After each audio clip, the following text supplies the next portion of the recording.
Connaissez-vous l'histoire du roi Makoko? Je vous raconte. Le roi Makoko était le souverain traditionnel du royaume Teke, un royaume précolonial qui existait bien avant l'arrivée des Européens.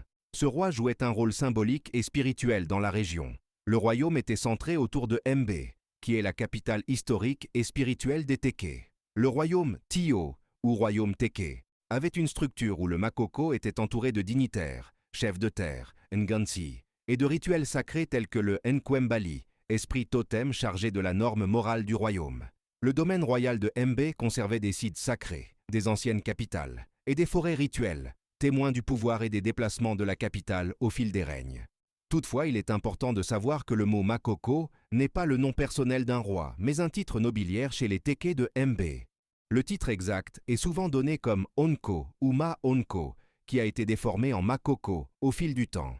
Le Makoko le plus documenté dans l'histoire moderne est Tiloilubat Imumba-I, considéré comme un souverain important du royaume Teke. Il règne au XIXe siècle et était connu notamment pour avoir signé le traité Makoko des Brazza le 10 septembre 1880 avec Pierre Savorgnan de Brazza, plaçant effectivement son royaume sous protection française.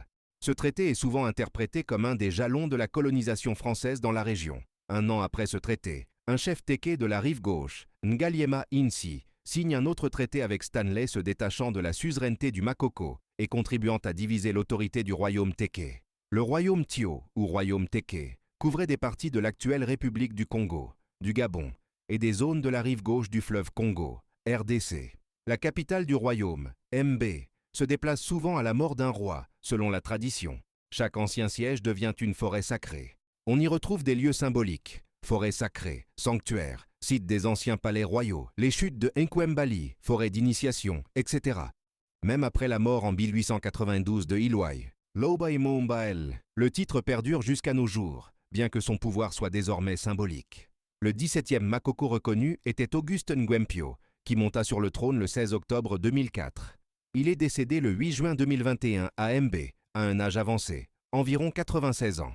Après lui, Michel Ganarine Salou II a été désigné comme 18e roi Makoko du royaume Teke. Abonnez-vous pour plus d'histoires.